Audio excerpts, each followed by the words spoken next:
My name is Beatrice Thompson, and I'm 75 years old. I spent 39 years as an accountant for a mid-sized manufacturing company, managing budgets, tracking expenses, and catching financial discrepancies before they became disasters. Numbers have always been my language. I can look at a spreadsheet and spot problems that others miss. I retired with $450,000 in savings, a paid-off house, and the satisfaction of knowing I'd built my security through careful planning and discipline. But nothing, absolutely nothing, prepared me for the moment 6 weeks ago when I sat at my kitchen table reviewing the financial statements my son Derek had been sending me and realized the numbers didn't add up. At all. Derek had taken over managing my investments 18 months ago. He's a financial advisor. It's literally his profession. And he'd convinced me that he could get me better returns than the conservative portfolio I'd been managing myself. "Mom, you're being too cautious," he'd said. "You're leaving money on the table. Let me show you what proper wealth management looks like." For 18 months, Derek sent me quarterly statements showing my investments growing steadily. My $450,000 had supposedly grown to $487,000. Good returns. Nothing spectacular, but solid and consistent. Except that morning, I decided to do what I'd done my entire career as an accountant: verify the numbers. I pulled out all 18 months of Derek's statements and started cross-referencing them with the monthly summaries he'd been emailing me. And that's when I saw it. The numbers didn't match, not even close. The quarterly statement from March showed I had $487,000 total. But when I added up the individual account balances from Derek's monthly emails, the total was $312,000. I rechecked my math, checked it again. The discrepancy remained. According to Derek's own reports, I was missing $175,000. I called Derek immediately.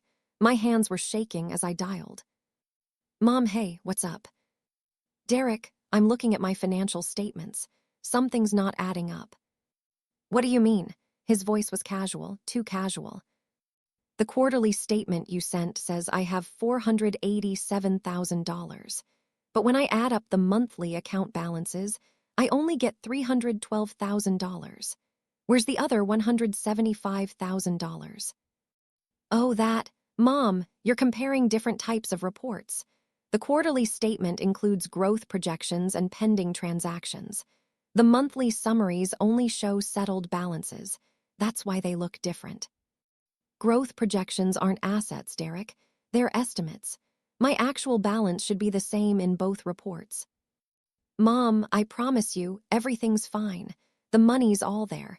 You're just not understanding how modern portfolio management works. Trust me, okay? This is literally what I do for a living." "Then explain it to me. Show me where the $175,000 is." "I will, but Mom, I'm in meetings all day today. Can we go over this tomorrow? I'll come to your house, bring all the detailed records, and walk you through everything. Will that work?" "Tomorrow?" "Yes, tomorrow at 2 p.m. I'll show you everything and you'll see there's no problem. Mom, I promise you everything is fine. Your money is safe. You're just looking at the reports wrong." "I've been an accountant for 39 years, Derek. I know how to read financial statements." "I know you do, but investment statements are different from the corporate accounting you did. Just give me until tomorrow to show you." "Okay."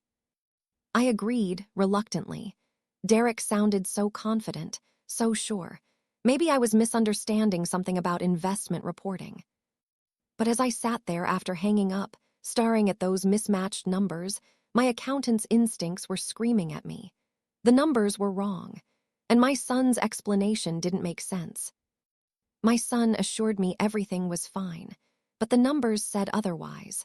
And after a lifetime of trusting numbers over words, I knew which one to believe. Before I tell you what I discovered when Derek came to my house the next day, before I reveal what those mismatched numbers really meant, I need you to do something for me right now. Hit that subscribe button. Do it now. Then smash that like button, because this story is going to show you why you should never stop asking questions about your money, even when the person managing it is your own child. Turn on those notifications, that bell icon, because you need to hear what happened when I stopped trusting my son's reassurances and started trusting the numbers that told a very different story. And drop a comment telling me where you're watching from. What city? What state? What country? I want to know who's here with me.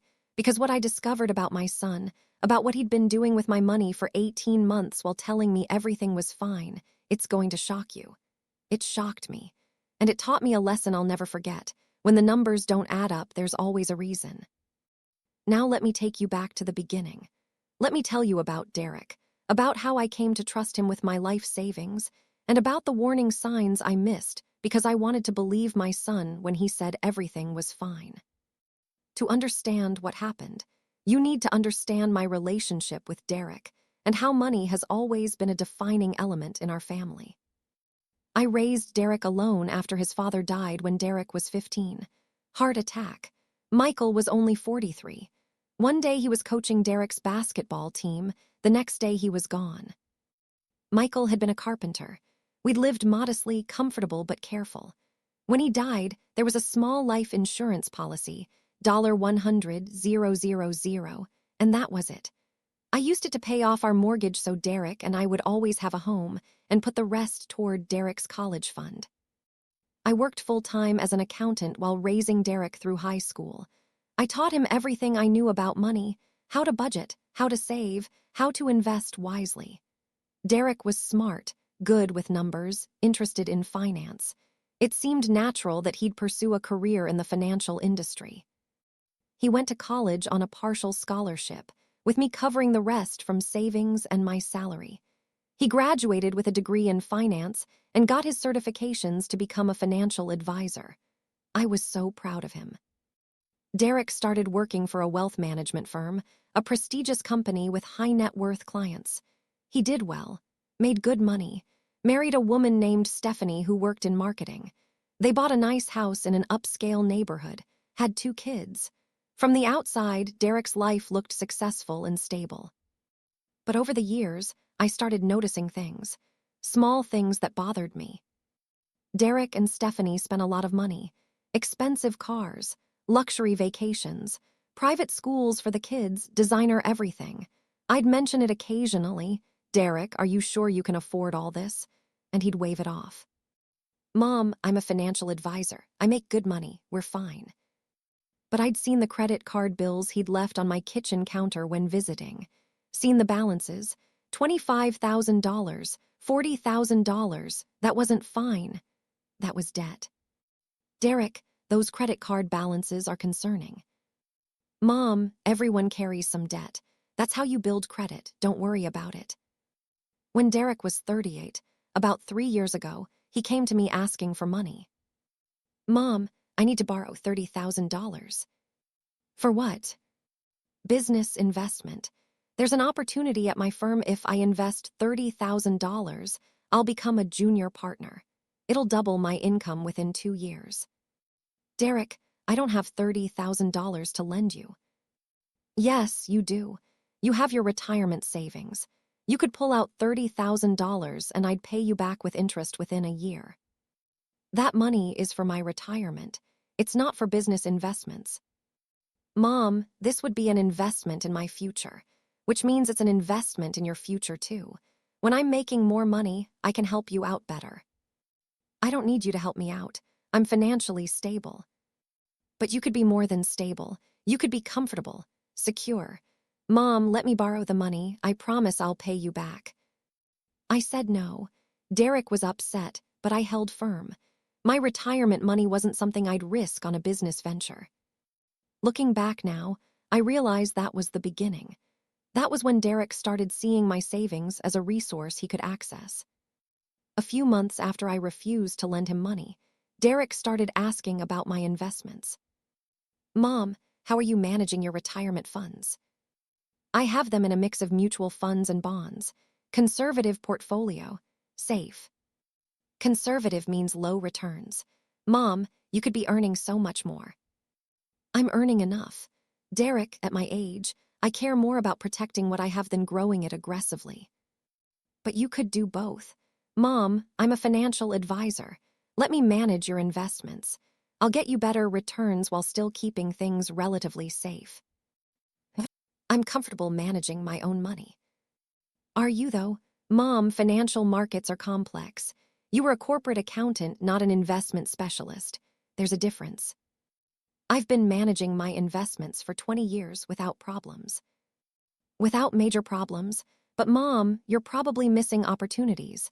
Tax optimization strategies, diversification techniques, modern portfolio theory. Let me at least review your current holdings and give you recommendations. I agreed to let him review my portfolio. Just look at it and give advice, nothing more. Derek came over with his laptop, reviewed my accounts, and gave me a presentation on how he could improve my returns. Mom, you're too heavily weighted in bonds. Yes, they're safe, but they're not growing. I could rebalance you into a growth-oriented portfolio that would give you 8–10% annual returns instead of the 3–4% you're getting now. Higher returns mean higher risk. Some risk, yes, but managed risk. Mom, I do this for a living. I manage millions of dollars for clients. Trust me, I know how to balance growth and safety. I don't know, Derek. What if we start small? Let me manage just $100,000 of your portfolio. Keep the rest where it is. We'll see how I do for a year. If you don't like the results, you can take the money back. That seemed reasonable. $100,000 was less than a quarter of my total savings. If Derek could actually get better returns, great. If not, I'd only have a small portion at risk. Okay, $100,000 for 1 year. Show me what you can do. Derek was thrilled. He set up new investment accounts, transferred $100,000 from my existing portfolio, and started managing it. For the first 6 months, things looked good. Derek sent me monthly statements showing steady growth. My $100,000 had grown to $107,000. A 7% return in 6 months was excellent. See, Mom, this is what professional management looks like. Imagine if I was managing your entire portfolio. I was impressed. At the 1-year mark, my $100,000 had supposedly grown to $112,000. A 12% annual return, far better than what I'd been getting on my own. Derek, you were right. You're doing a great job. Thanks, Mom. So what do you think? Ready to let me manage everything? I hesitated. $112,000 on $100,000 was great. But could he replicate that with $450,000? And was I ready to give up control of my entire retirement? Let me think about it. But Derek kept pushing. Every visit, he'd bring up how much better my returns could be if I let him manage everything. Mom, you're being stubborn. Why are you so resistant to help? I'm not resistant to help. I'm cautious about risk. But there's no risk. Mom, I'm licensed. I'm bonded. I work for a major firm. Your money would be completely safe. 6 months later, Derek came to me with a new proposal. Mom, I'm starting my own wealth management firm. I'm leaving my current company and going independent. This is huge for me, and I want you to be one of my first clients. Your own firm, Derek, that's risky. It's an opportunity. Mom, I'll have more freedom to implement better strategies for my clients, and family clients get special treatment. Let me manage your full portfolio. I'll give you premium service at discounted rates. I still don't know. Mom, do you trust me or not? That question hit hard. Did I trust my son? Of course I did. He was my son. He was a professional. He'd already shown he could get good returns with the $100,000 I'd let him manage. Yes, I trust you. Then let me do this. Let me show you what I'm capable of. Mom, within 5 years, I'll grow your $450,000 to over $600,000. That's my promise to you. Against my better judgment, I agreed. I consolidated my various investment accounts and transferred everything to Derek's new firm. $450,000 total. Thank you, Mom. You won't regret this. For the first year, everything seemed fine. Derek sent me monthly emails with brief updates. Portfolio is performing well. Up 2.3% this month. quarterly detailed statements showing my total balance and returns. I'd glance at the statements, see that my balance was growing, and feel satisfied that I'd made the right decision. But I wasn't doing what I should have been doing. I wasn't actually analyzing the statements. I was taking Derek's word that everything was good and not verifying it myself. That was my mistake. Because I'm an accountant, I know better than to just accept financial reports without verification. But Derek was my son. I trusted him, and that trust made me lazy. 18 months into Derek managing my full portfolio, I finally decided to do a proper review. Not because I suspected anything, just because it had been a while and I wanted to understand where my money was invested. That's when I pulled out all the statements and started doing the math. And that's when I discovered the discrepancy. $487,000 according to the quarterly statement, $312,000 according to the monthly summaries, a $175,000 difference that Derek said was just different reporting methodologies. But I knew better. Financial reports should reconcile. If they don't, something's wrong. I spent the entire evening after talking to Derek going through every statement he'd sent me, looking for explanations, looking for where the $175,000 could be hiding. I couldn't find it. The numbers just didn't add up. I tried to sleep that night, but couldn't. My mind kept running scenarios. Maybe Derek had made an accounting error. Maybe he'd accidentally double-counted some assets in one report and not in another. Or maybe, and this was the thought that kept me awake, maybe Derek had been lying to me. Maybe the money wasn't there at all. The next morning, before Derek was supposed to come over at 2 p.m., I decided to do some more digging. I logged into my old investment accounts, the ones I'd closed when transferring everything to Derek. I checked the transfer records, confirmed that yes, I'd transferred $450,000 to Derek's firm 18 months ago. Then I did something I should have done months ago. I called Derek's firm directly, asked to speak to someone in account services. "Hi, I'm calling to verify my account balance. My name is Beatrice Thompson." "One moment, please," the representative typed for a moment. "I show an account under that name. For verification purposes, can you provide your date of birth and the last 4 digits of your social security number?" I provided the information. "Thank you, Mrs. Thompson. How can I help you today?" "I'd like to verify my current account balance." "Of course. Your current balance as of yesterday's close is $314,855. My stomach dropped. $314,855. "Yes, ma'am. Is there a problem?" "No, no problem, thank you." I hung up, hands shaking.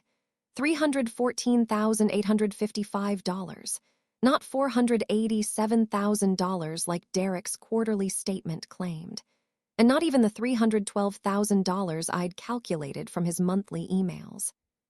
My son had been lying to me. The quarterly statements were fake, and even the monthly emails were slightly inflated. I'd started with $450,000. $18 months later, I should have had somewhere between $470,000 and $500,000 if Derek had been getting the returns he claimed. Instead, I had $315,000. I was down $135,000. And Derek had been hiding it by sending me fake quarterly statements that made it look like everything was fine. My son assured me everything was fine, but the numbers, the real numbers, not Derek's manufactured reports, said I'd lost $135,000 under his management. When Derek arrived at my house at 2 p.m. that day, he had no idea I'd already discovered the truth. He walked in with his laptop and a confident smile, ready to explain the discrepancy. But I wasn't interested in explanations anymore. I was interested in answers. Real answers about where $135,000 of my retirement money had gone and why my own son had been lying to me about it for months. Before I continue this story, kindly subscribe, like, turn on the notification bell, and tell me in the comments where you're watching from. Derek walked into my living room looking relaxed and professional. He was wearing one of his expensive suits, carrying his leather laptop bag, projecting the image of a successful financial advisor who had everything under control. "Hey, Mom," he kissed my cheek. "Ready to go through those numbers and clear up your confusion?" I didn't return the kiss. I just gestured to the dining room table where I'd spread out all 18 months of his statements. "Sit down, Derek. We need to talk." Something in my tone made his smile falter. "Mom, are you okay?" "No, I'm not okay. This morning, I called your firm directly. I spoke to account services. They told me my current balance is $314,855. Derek's face went pale. "You called the firm. Mom, why would you do that without talking to me first?" "Because you've been lying to me. Derek, I started with $450,000. I should have somewhere close to $500,000 after 18 months of the excellent returns you've been reporting. Instead, I have $315,000. I've lost $135,000, and you've been sending me fake quarterly statements to hide it." "They're not fake. Don't lie to me anymore. Derek, I called the firm. The real balance is $315,000, not $487,000. You've been fabricating statements." Derek sat down heavily. He looked trapped, cornered. Okay, yes, the quarterly statements were optimistic projections. Optimistic projections. Derek, they were lies. They showed balances that don't exist. That's fraud. "Mom, please let me explain." "Then explain. Explain how I've lost $135,000 in 18 months. Explain why you've been lying to me about it." Derek ran his hands through his hair. "The market has been volatile. Some of my investment strategies didn't perform as expected. I had some losses." "Some losses? Derek, $135,000 isn't some losses. That's a 30% decline. That's catastrophic." "I know, and Mom, I was trying to fix it. That's why I didn't tell you about the losses. I didn't want you to panic. I thought I could recover the money before you noticed." "By lying to me, by sending fake statements. Derek, how long were you planning to keep this up?" "Until I recovered the losses. Mom, I have a strategy. I'm making some higher-risk investments that could bring back the money I lost." "Higher-risk investments? With my retirement money? Derek, I told you from the beginning, I want safe, conservative investments. And that's what I gave you at first. But then the market shifted, and the conservative strategy started losing money. I had to pivot to more aggressive approaches to try to recover." "Without telling me, without asking my permission. Derek, that's my money, my retirement. You had no right to change the investment strategy without consulting me." "I know, you're right. I should have told you. But Mom, I was trying to protect you from worry. I thought I could fix this quietly and you'd never need to know." "Fix it? Derek, you've lost $135,000. How exactly were you planning to fix that?" Derek pulled out his laptop. "Let me show you what I've been working on. I've identified some high-growth opportunities."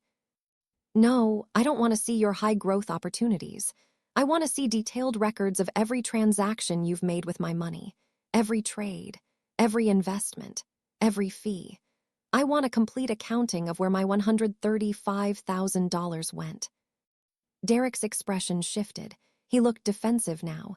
"Mom, that's going to take time to compile. You're a financial advisor. You should have detailed records readily available. Derek, show me the transaction history. Right now." "I don't have it all with me." "Then pull it up online. Derek, you manage my account. You can access the records from anywhere. Show me." Derek hesitated. Then he opened his laptop and logged into the account management system. He pulled up my account and clicked through to the transaction history. I moved to sit beside him, looking at the screen. What I saw made my blood run cold. Hundreds of transactions, trades happening multiple times per week, buying stocks, buying options, selling options. A frenzy of activity that looked nothing like the conservative investment strategy Derek had promised. "What is all this?" Derek, you've been day trading with my retirement money. Not day trading, active management. Mom, this is how modern portfolio management works. This is gambling. Look at these transactions. You bought this stock at $45 and sold it 3 days later at $38. That's a loss. And this one bought at $120, sold at $95. Another loss. Derek, you've been making terrible trades. Some trades don't work out, but overall, you've lost $135,000. Derek, I can see it right here. Trade after trade losing money. What were you thinking? Derek closed the laptop. I was thinking I could beat the market. I was thinking I could get you better returns than a conservative strategy. Mom, I'm good at this. I just hit a rough patch. A rough patch that cost me $135,000. Which I'm going to recover. Mom, if you just give me more time. No, Derek, I'm done. I'm pulling my money out of your firm. Today, I'm transferring what's left back to my old accounts where I can manage it myself. Mom, please, don't do this. If you pull out now, you're locking in the losses. Let me try to recover the money. You've had 18 months. You've done nothing but lose more. Derek, I'm not letting you gamble with what's left of my retirement. It's not gambling. Mom, I'm a professional. A professional who lost $135,000 of his mother's money and then lied about it. Derek, I need you to initiate the transfer. Move my remaining balance back to my old brokerage account. Today. I can't do that without penalties. There will be surrender charges, early withdrawal fees. I don't care about the fees. I care about stopping the losses. Derek, transfer the money, now. Derek looked at me with something like desperation. Mom, if you do this, you're going to ruin me. Do you understand that? If you pull your money out and tell people why, I'll lose other clients. My firm will fail. Everything I've built will collapse. Then you should have thought about that before you gambled away my retirement money. It wasn't gambling. Mom, I made calculated investment decisions that didn't work out. That happens in finance. But you pulling your money and destroying my reputation, that's vindictive. That's punishing me for bad luck. Bad luck, Derek, this wasn't bad luck. This was bad judgment. And lying about it wasn't bad luck either. That was a choice. You chose to deceive me rather than admit you'd made mistakes. Because I was trying to fix it. Mom, I was trying to protect you. You were trying to protect yourself. Derek, if you'd told me about the losses early on, I could have stopped you from making them worse. But you hid it, kept gambling, and lost more and more. And now you're asking me to trust you to fix it, after you've proven you'll lie to me. Derek stood up, his face red. Fine. You want your money back? You'll get your money back. But Mom, when my firm fails because you pulled out, when I lose my house because I can't make the business payments, when your grandchildren suffer because their father's career is destroyed, remember that you did this. You could have given me a chance to make it right, but you chose punishment over family. I chose protecting what's left of my retirement over enabling your reckless behavior. Derek, you're the one who made the bad investments. You're the one who lied. You're the one who put your mother's financial security at risk. Don't blame me for the consequences of your own actions. Derek grabbed his laptop and walked toward the door. I'll initiate the transfer tomorrow. You'll have your money within a week. And Mom, don't expect me to come around much after this. I can't be around someone who trusts me so little. You destroyed my trust when you lied to me for months. Derek, if you'd been honest from the beginning, we could have worked through this together. But you chose deception. That's on you. He left without another word. I sat at my dining room table, surrounded by his fake statements, and cried. My son had stolen $135,000 from me through incompetence and recklessness. And instead of taking responsibility, he was trying to make me feel guilty for protecting myself. That evening, I called my friend Margaret. She'd been a financial advisor before retiring and had always been someone I could trust for honest advice. Margaret, I need help. Derek's been managing my investments and he's lost $135,000. He's been lying to me about it. I told him to transfer my remaining money back to my old accounts, but I'm worried. What if he delays? What if he loses more while stalling? Beatrice, call the firm directly. Tell them you want to initiate a transfer yourself. You don't need Derek's permission, it's your money. And Beatrice, you should also report this to the Financial Regulatory Board. What Derek did, sending you false statements, that's securities fraud. He could lose his license. He's my son. I don't want to destroy his career. He destroyed his own career by committing fraud. Beatrice, if you don't report him, he'll do this to other clients. Maybe he already has. You could be protecting other people by speaking up. I thought about that. What if Derek had been doing this to other clients? What if there were other elderly people receiving fake statements, believing their money was safe when really Derek was gambling it away? I'll think about reporting him, but first, I need to get my money transferred. The next morning, I called Derek's firm. I need to speak to account services about initiating a transfer. Certainly, Mrs. Thompson. Let me pull up your account. What kind of transfer are you looking to do? I want to transfer my entire balance to my previous brokerage account. Of course, I can help you with that. There will be some fees associated with closing the account, approximately $500 in administrative costs. And depending on the investments currently held, there may be additional costs if we need to liquidate positions. I understand. How long will the transfer take? Once we process the request, typically 5-7 business days for the full transfer to complete. Good. I'd like to start the process today. Let me just check something. Mrs. Thompson, I'm showing that Derek Henderson is the primary advisor on your account. We'll need his approval to process the transfer. My heart sank. Why would you need his approval? It's my money. It's a policy for advisor-managed accounts. The advisor needs to sign off on withdrawals and transfers to ensure there are no outstanding trades or obligations that would be disrupted. I'm the account owner. I should be able to transfer my money without anyone's permission. I understand your frustration, ma'am. Let me connect you with my supervisor. After being on hold for 10 minutes, a supervisor named Linda came on the line. Mrs. Thompson, I understand you want to transfer your account. I've reviewed your account structure, and unfortunately, the representative was correct. Because this is an advisor-managed account with discretionary authority, the advisor does need to approve major transactions. So my son can prevent me from accessing my own money.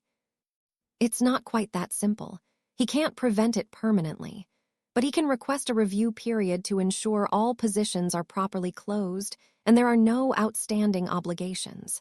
That review can take up to 30 days. 30 days? He could lose more of my money in 30 days. I understand your concern. Let me see what I can do.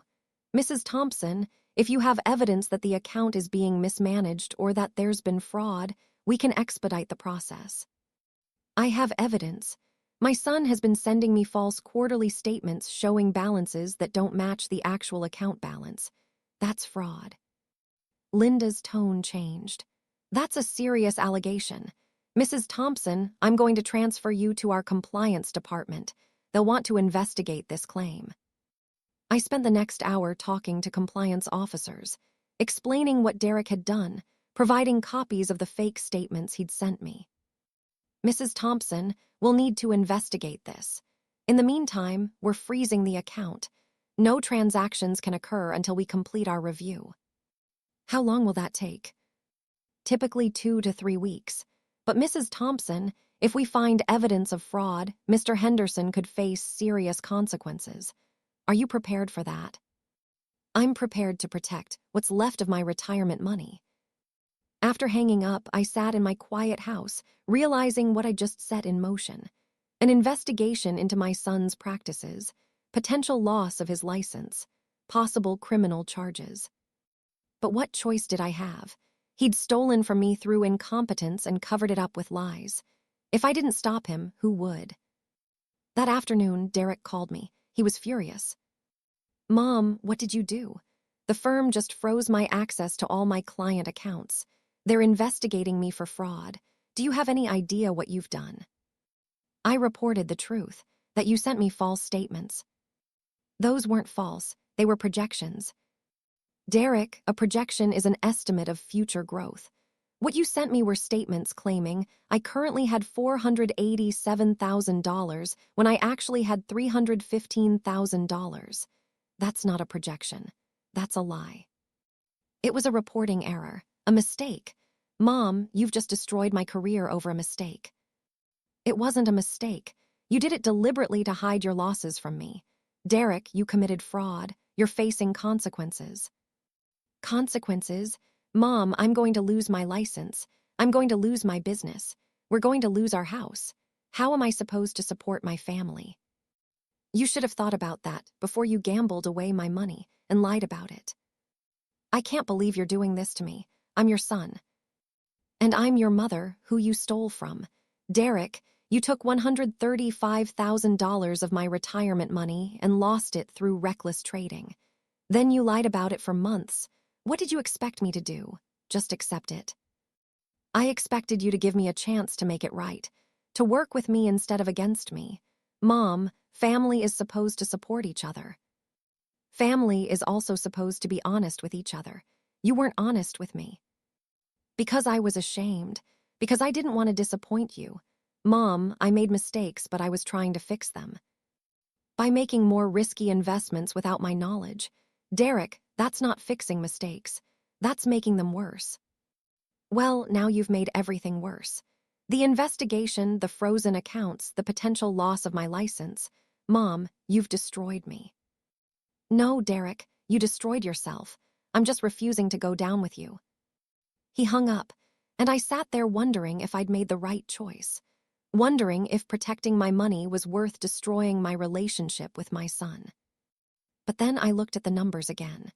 $135,000 lost. Months of lies. And no guarantee Derek wouldn't lose the remaining $315,000 if I'd let him continue. I'd made the right choice. The hard choice, but the right one. 3 weeks later, the compliance investigation concluded. The firm called me with their findings. Mrs. Thompson, we've completed our investigation. We found that Mr. Henderson did send you materially false account statements. We also found evidence of excessive trading in your account and several other client accounts. Mr. Henderson has been terminated from the firm. We're reporting him to the State Securities Board. And Mrs. Thompson, we're transferring your remaining balance to your designated account with all fees waived as a gesture of apology for what happened. What about the money he lost? Can I recover any of it? You can file a claim with our errors and omissions insurance. We also recommend pursuing legal action against Mr. Henderson personally. But Mrs. Thompson, I need to be honest. Recovering the full $135,000 will be difficult. Much of it was lost through legitimate market transactions, even if those transactions were ill-advised. You might recover some portion through insurance claims and legal action, but probably not everything. After I hung up, I felt both relief and sadness. Relief that my remaining money was safe. Sadness that I'd likely never recover the full $135,000. And profound grief over what this had done to my relationship with my son. 2 days later, I received the transfer confirmation. $314,855 had been moved back to my old brokerage account. I was down $135,145 from what I'd started with, but at least the remaining money was safe. I also received a letter from Derek. Not an email or text, but an actual handwritten letter delivered by mail. Mom, I know you probably don't want to hear from me. I know you're angry and you have every right to be. I made terrible mistakes. I lost your money through bad investments. I lied to cover it up. I was reckless and irresponsible with your trust and your retirement savings.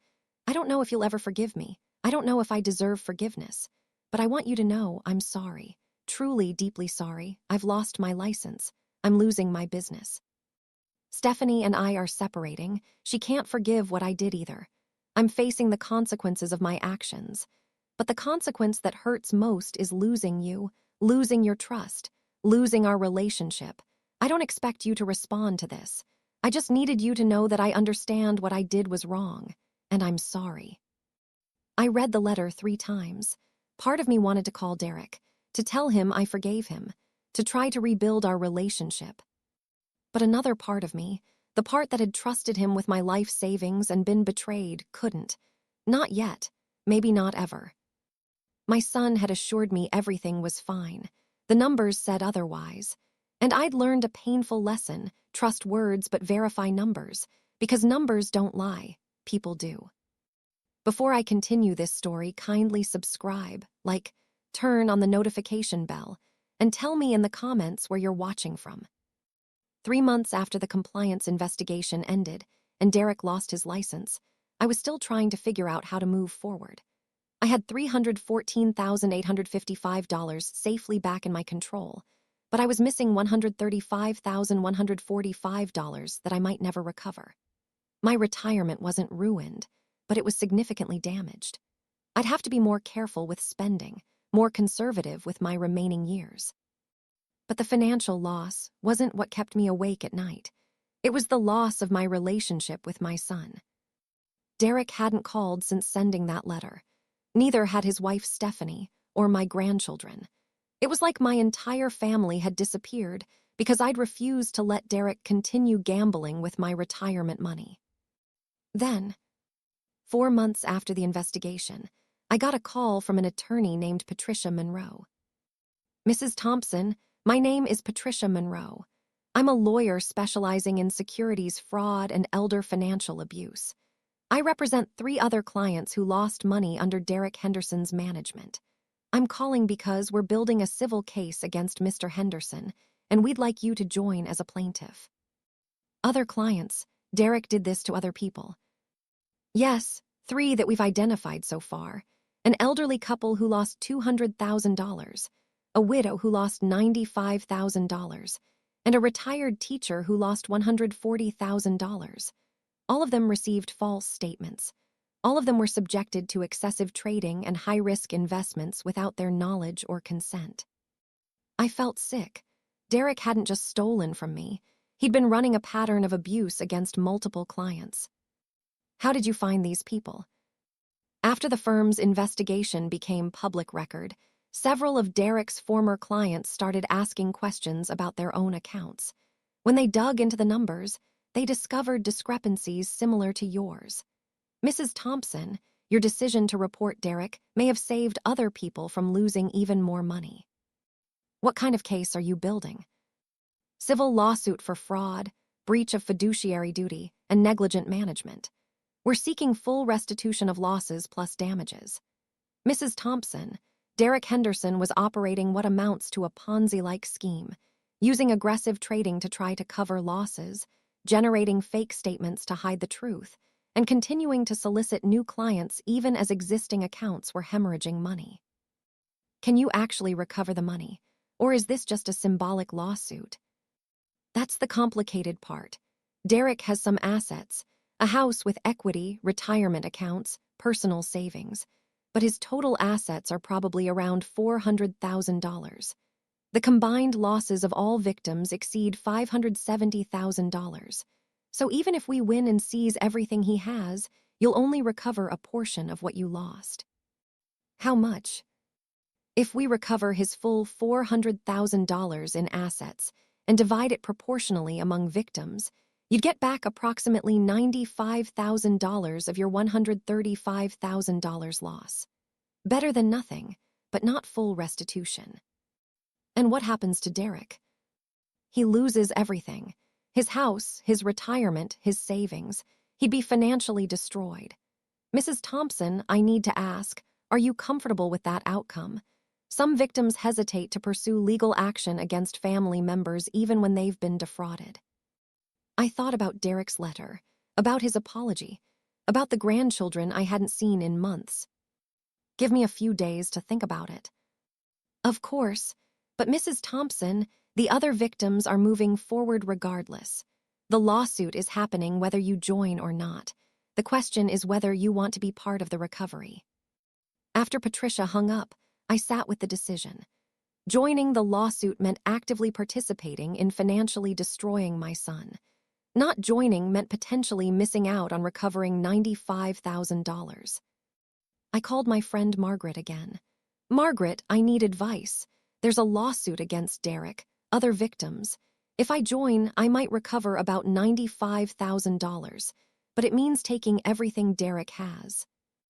Beatrice, Derek took everything you had. Well, not everything, but a significant portion. Why should you feel guilty about recovering what's rightfully yours? Because he's my son. Because his kids will suffer. Because it feels vindictive. It's not vindictive. It's justice. Beatrice, Derek didn't just hurt you. He hurt multiple people. He destroyed their financial security just like he damaged yours. If you don't hold him accountable, what message does that send? That family can steal from you without consequences.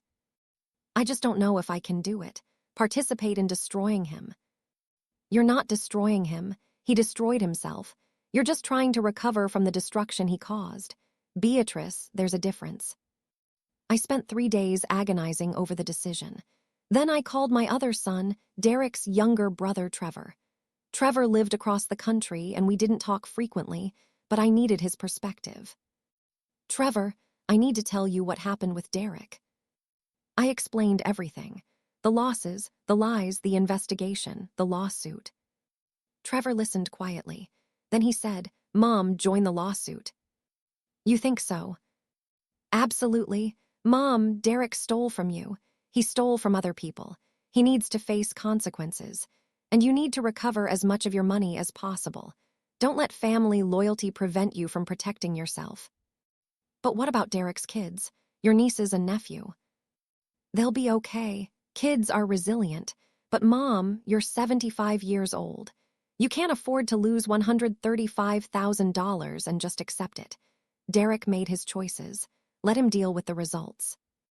After talking to Trevor, I called Patricia Monroe back. I'll join the lawsuit. Good, I'll send you the paperwork. Mrs. Thompson, I think you're making the right choice. 2 weeks later, Derek called me. It was the first time I'd heard from him since his letter. Mom, I heard you joined the lawsuit against me. Yes. How could you do that? Mom, that lawsuit is going to take everything I have. The house, my retirement, everything. Stephanie already left me. The kids barely talk to me. And now you're going to take the last bit of security I have left. Derek, you took my security. You took $135,000 of my retirement money. Why shouldn't I try to get it back? Because I'm your son. Because I already lost my career. Isn't that punishment enough? It's not about punishment. It's about recovery. Derek, there are 4 of us who lost money because of what you did. We deserve to get back as much as possible. So you're going to bankrupt me, leave me with nothing. You left me with $135,000 less than I should have had. You left an elderly couple with $200,000 less. You left a widow with $95,000 less. Derek, you're only facing consequences because you hurt multiple people. If you'd only hurt me, I might have let it go. But you didn't. You ran a pattern of fraud. It wasn't fraud. It was bad judgment. Mom, I made mistakes, but I never intended to hurt anyone. Intent doesn't matter when the result is that people lost their life savings. Derek, you need to take responsibility for what you did. I am taking responsibility. I lost my license. I lost my wife. I'm living in a tiny apartment working a minimum wage job. What more do you want from me? I want my money back, or as much of it as can be recovered. Derek, if you'd been honest with me from the beginning, we could have limited the damage. But you lied for months, kept making risky investments, and lost more and more. You don't get to avoid the consequences just because facing them is hard. Fine, take everything. But Mom, when you do, remember, you had a choice. You could have chosen mercy. You could have chosen to let me rebuild my life. But you chose punishment instead. Don't pretend this is just about the money. This is about you punishing me. No, Derek, this is about me protecting myself and other victims. You're the one who chose to steal, to lie, and to keep quiet while the losses mounted. You made your choices. Now live with them. He hung up. I sat there feeling a mix of emotions. Sadness, anger, guilt, but also certainty. I was doing the right thing even though it was painful. 6 weeks later, Patricia called with news. Mrs. Thompson, Derek's attorney has proposed a settlement. Derek will turn over his house. which has about $180,000 in equity after the mortgage is paid. He'll also liquidate his retirement accounts, approximately $95,000 after penalties and taxes, and he's agreed to make monthly payments of $1,000 for 10 years. Total recovery would be approximately $395,000, divided among the 4 plaintiffs proportionally. I did the math.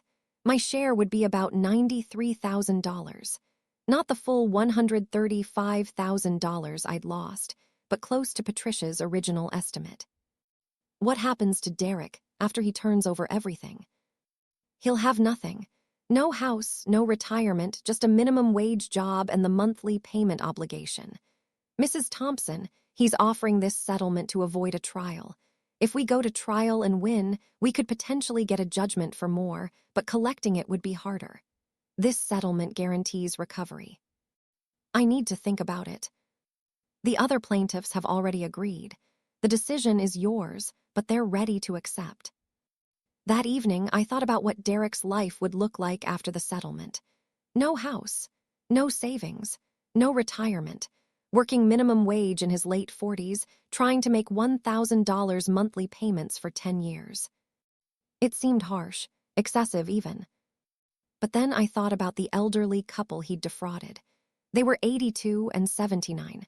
They'd lost $200,000, most of their retirement. They might not live another 10 years to see full repayment.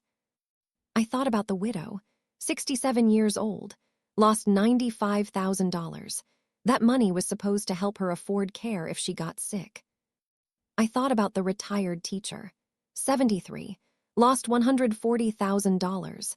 She trusted Derek because he seemed professional and competent. All of us had trusted Derek. All of us had been betrayed. All of us deserved to recover what we'd lost. I called Patricia back. I'll accept the settlement. Good, I'll notify Derek's attorney. Mrs. Thompson, the settlement should be finalized within 8 weeks. You'll receive your share shortly after. 3 months later, I received a check for $93,247.52.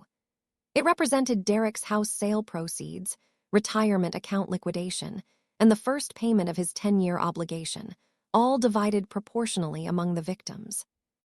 I deposited the check into my account.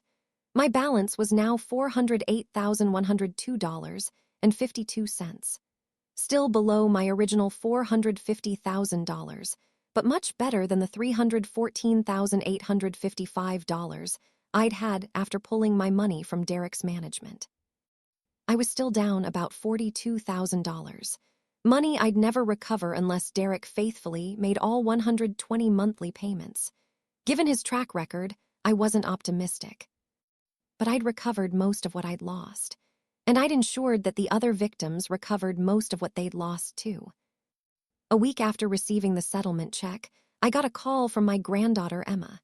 She was Derek's oldest daughter, 15 years old. "Grandma B, it's Emma." "Emma, sweetheart, I've missed you. How are you?" "I'm okay. Grandma, I wanted to call you because I wanted to understand what happened between you and Dad. He won't really talk about it, and Mom's not living with us anymore, so I can't ask her." "What did your dad tell you?" "He said he made mistakes with your money, and you sued him, and now we had to move out of our house.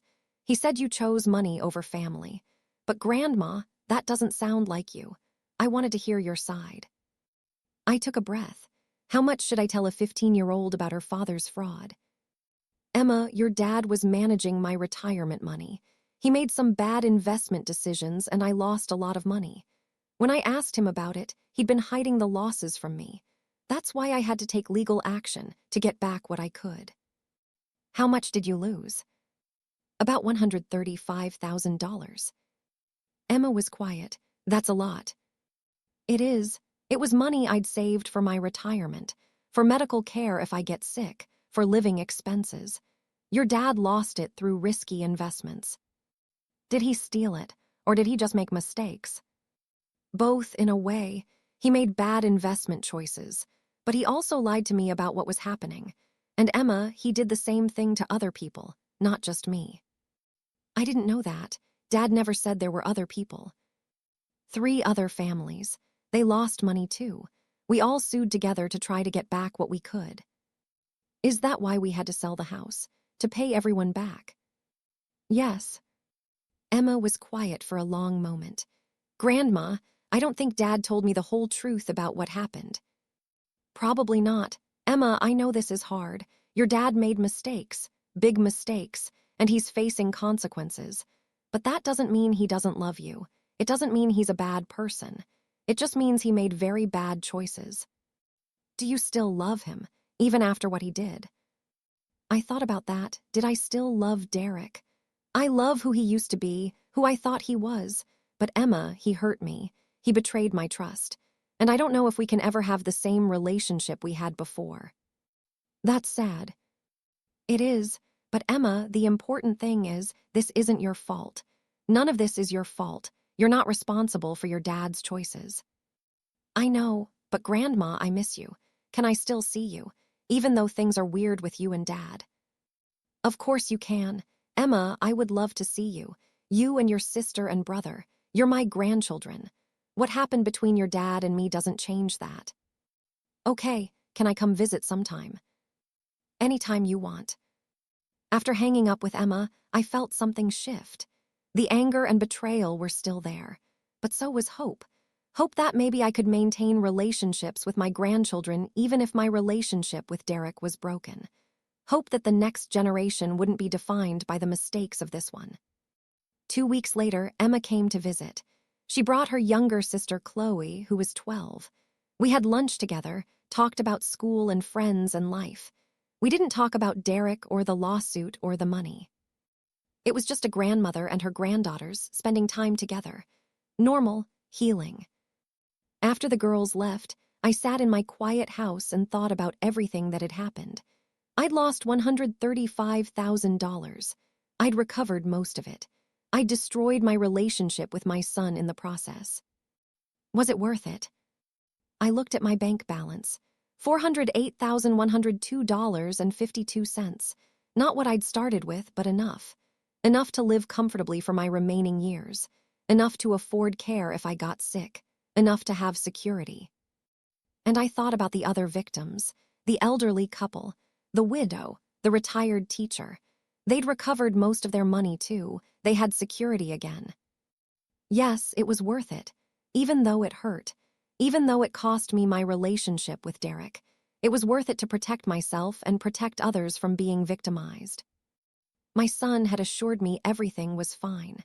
The numbers said otherwise, and I'd learned to trust numbers over reassurances, to verify rather than blindly believe, to protect myself even when it meant standing up to family. It was a hard lesson, a painful lesson, but one I'd never forget. 1 year after the settlement, I'd received 12 monthly payments of $1,000 from Derek, $12,000 total. Combined with the initial settlement, I'd recovered $105,247.52 of my original $135,145 loss. I was still down about $30,000, with 9 more years of payments to go. But something unexpected happened that year, something that changed everything. I was having lunch with Margaret when she mentioned something that caught my attention. Beatrice, I saw an interesting article yesterday about a class action lawsuit against the investment firm Derek used to work for. Apparently, they had inadequate oversight of their advisors. Several clients who lost money are suing the firm itself, not just their individual advisors. Really? I thought the firm fired Derek and cooperated with the investigation. They did, but firing him doesn't absolve them of responsibility. If they failed to properly supervise his activities, failed to catch the false statements, failed to prevent the excessive trading, they could be liable too. That night, I researched the lawsuit Margaret mentioned. It was real. A class action against Derek's former firm, alleging systematic failures in oversight and compliance. I called Patricia Monroe. Patricia, I'm reading about a class action lawsuit against the firm Derek worked for. Should I be part of that? I was actually going to call you about that. Yes, you should join. Mrs. Thompson, the firm had systems in place that should have caught Derek's activities. They should have noticed the excessive trading. They should have flagged the false statements. Their failure to do so makes them partially liable. How much could I recover? Hard to say. Class action settlements are unpredictable. But Mrs. Thompson, even if you recovered another $20,000 or $30,000, that would bring you close to making yourself whole. It's worth pursuing. I joined the class action lawsuit. So did the other 3 victims from Derek's client list. 18 months later, the class action settled. The firm agreed to pay $8.5 million to be distributed among all affected clients. My share, based on my losses and the proportional distribution formula, was $47,000. When that check arrived, I sat staring at it for a long time. $47,000. Combined with everything else I'd recovered, this brought my total recovery to $152,247.52. I'd started with $450,000. Derek had lost $135,145. I'd now recovered $152,247.52, more than I'd lost. The extra $17,102.52 represented damages, interest, and legal fees that the firm had paid above the base losses.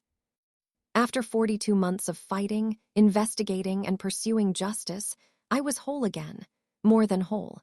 I actually had more money than I'd started with. My new balance, $467,247.52. But I still had 9 years of monthly payments coming from Derek. Payments I no longer technically needed for recovery, since I'd been made whole by the class action settlement. I thought about what to do with those payments. I could tell Derek to stop, that I'd been fully compensated and he didn't need to keep paying. That would give him some financial relief.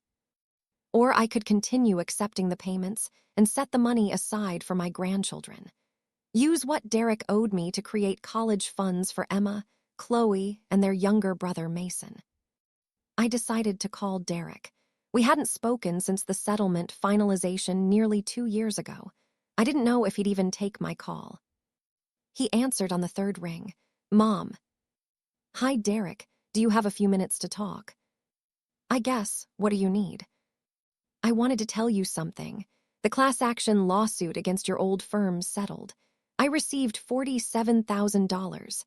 Combined with what I recovered from you, I've now been fully compensated for my losses. I'm whole again."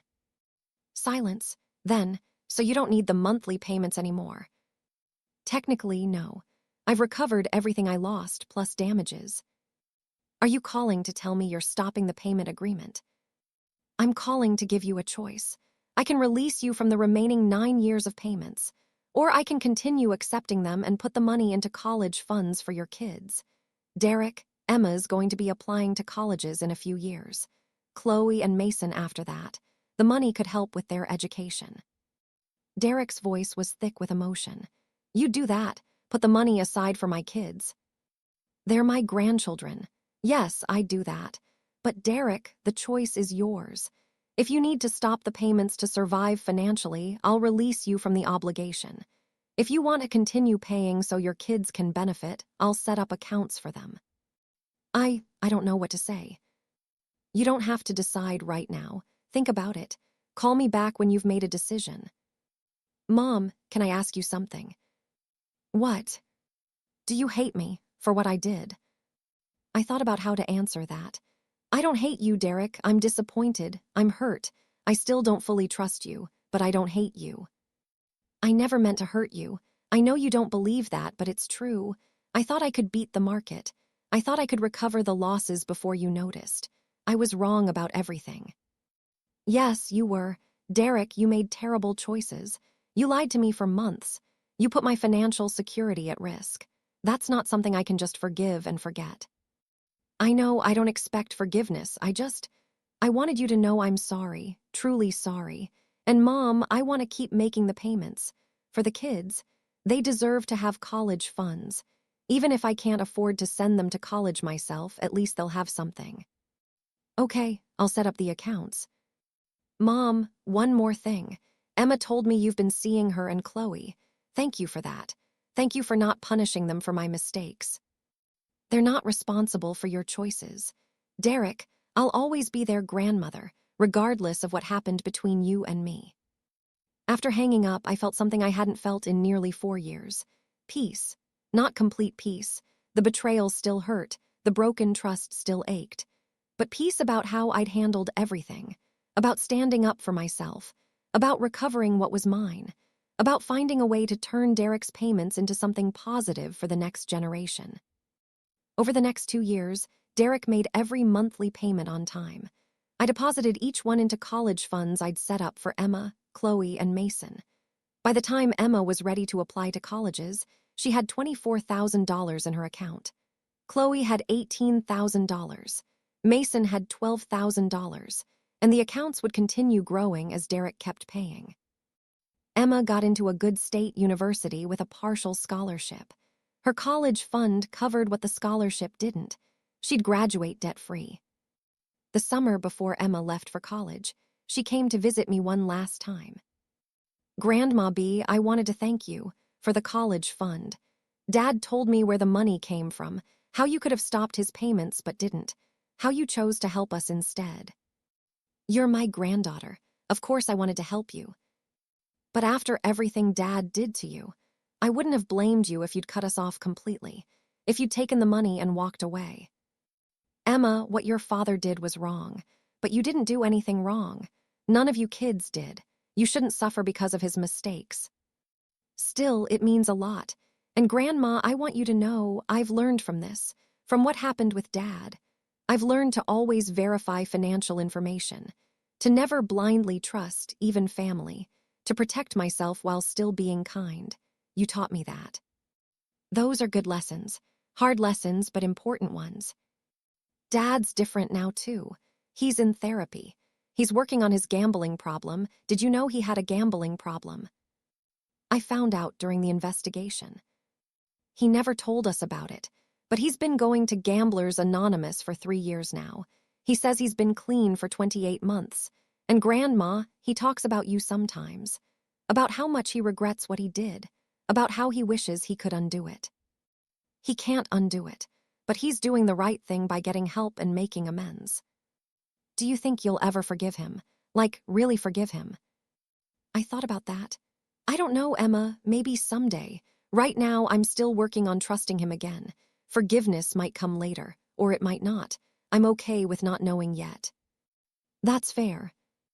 After Emma left for college, I sat in my quiet house and took stock of my life. I was 79 years old now. 4 years had passed since I'd discovered Derek's fraud. 4 years of investigations, lawsuits, settlements, and slow recovery. My bank balance was $485,623.19, higher than the $450,000 I'd started with, thanks to the class action settlement and continued growth of my conservative investments. I'd lost $135,145 to Derek's incompetence and lies. I'd recovered $152,247.52 through settlements and legal action. I'd come out ahead financially. But the emotional cost was harder to calculate. A damaged relationship with my son, years of stress and uncertainty, the pain of betrayal by someone I'd loved and trusted completely. Was it worth it? Fighting back, pursuing legal action, refusing to just accept the loss and move on. I thought about the alternative. If I just accepted Derek's losses, trusted his promises to make it right, I'd probably have nothing left. He would have continued his reckless trading, lost more money, and I'd be in poverty now. I thought about the other victims. If I hadn't reported Derek, he might have kept defrauding clients. The elderly couple, the widow, the retired teacher, they might have lost everything before anyone caught on. My decision to trust the numbers instead of Derek's reassurances had protected me and others. It had been the right decision, even though it was painful. One afternoon, about 5 years after the original discovery, Derek called me. Mom, I wanted to let you know, I've paid off half of what I owed you, 60 months of payments. $60,000 that's gone into the kids' college funds.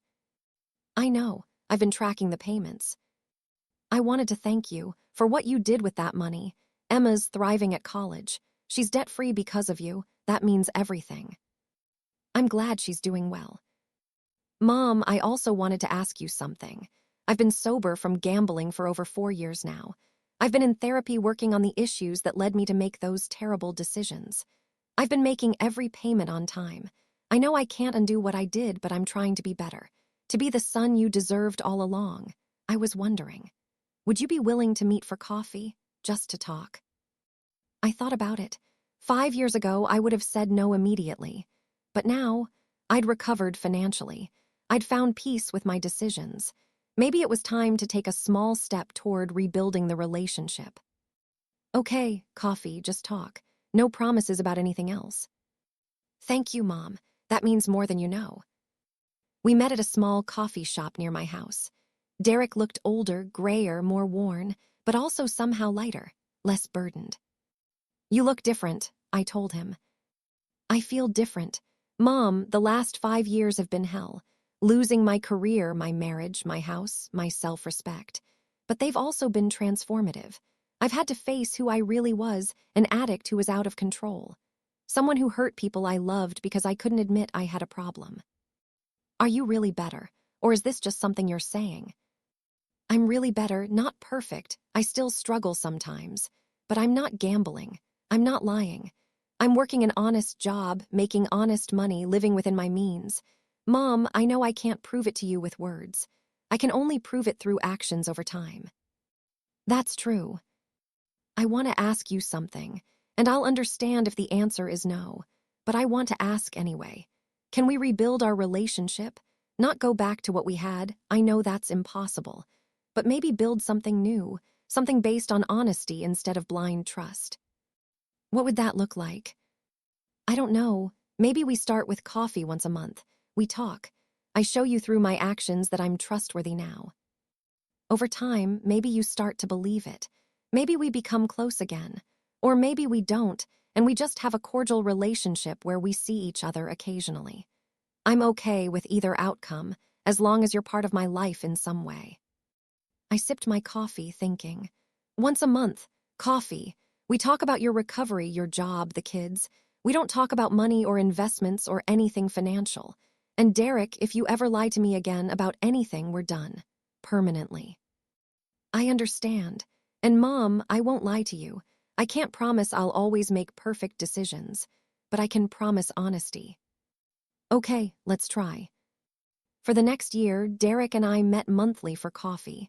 We talked about his job as a bookkeeper for a small company, about his recovery from gambling addiction, about the kids and their achievements, about life. It was awkward at first, stilted. We didn't know how to be around each other anymore. But slowly, gradually, it got easier. The conversations flowed more naturally. The silences weren't as uncomfortable. I still didn't completely trust him. Probably never would, not like I had before. But I was learning to trust him in a new way, trust built on transparency and verification rather than blind faith. When Derek made his final payment, the 120th monthly installment, completing the full $120,000 he'd owed, he called me immediately. Mom, I just made the last payment. 10 years of payments, I'm done. I fulfilled my obligation. I know, I saw it post to the account. The kids' college funds now have $120,000 total in them, plus whatever growth you've gotten from investing the money. Mom, that's life-changing for them. They'll all be able to graduate college debt-free because of what you did. Because of what you paid. Derek, you earned that money and sent it to them. I just managed it. But you didn't have to. After the class action settlement, you could have kept that money, used it for yourself. Instead, you gave the kids a future. Mom, I don't know how to thank you. You thank me by continuing to be the person you've been for the past 6 years. Honest, sober, responsible. Derek, I'm proud of your recovery, of how hard you've worked to become trustworthy again. Does that mean you forgive me? I thought about that. Did I forgive him? I'm working toward it, Derek, I don't think forgiveness is a switch you flip.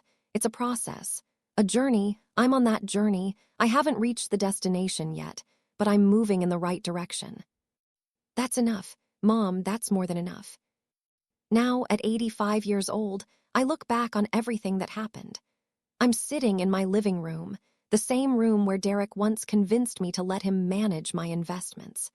The same room where I discovered his fraud by trusting numbers over his reassurances.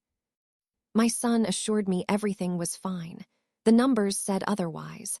And I learned the most important lesson of my life: verify everything, even when it comes from people you love. Especially when it comes from people you love.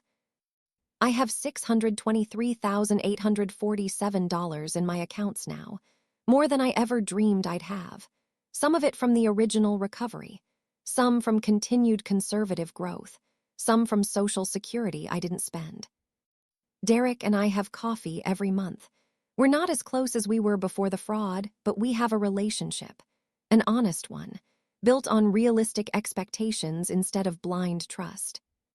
My grandchildren all graduated college debt-free, thanks to the college funds I created from Derek's payments. Emma is a teacher now. Chloe is studying engineering. Mason is in his junior year, planning to become a therapist. They all learned from what happened, learned to verify financial information, learned that addiction destroys families, learned that recovery is possible but requires work. Was it worth it?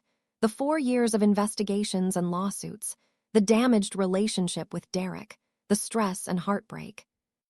Yes, because I protected myself when no one else would, because I trusted numbers over empty reassurances, because I refused to be a victim even when the person victimizing me was my own son. My son assured me everything was fine, but the numbers said otherwise, and the numbers were right. They always are. The numbers don't lie. They don't manipulate. They don't make excuses. They just tell the truth if you're willing to look at them carefully and believe what they're showing you. That's a lesson I learned at 75. A lesson that saved my retirement, protected other victims, and taught my grandchildren that loving someone doesn't mean accepting their lies. I'm 85 now. I don't know how many more years I have, but I know this. I'll spend those years secure, independent, and proud of the fact that when I discovered fraud, I didn't look away. I looked at the numbers. I believed what they told me, and I acted to protect myself and others. That's my legacy, not the money I saved, not the recovery I achieved, but the lesson I taught my family: trust but verify, love but protect yourself, hope for the best but prepare for the worst. And always believe the numbers when they contradict the words. Because the numbers don't lie. If this story touched you, please subscribe, like, and turn on the notification bell for more emotional stories like this. Tell me in the comments where you're watching from. Somewhere out there, I might be reading.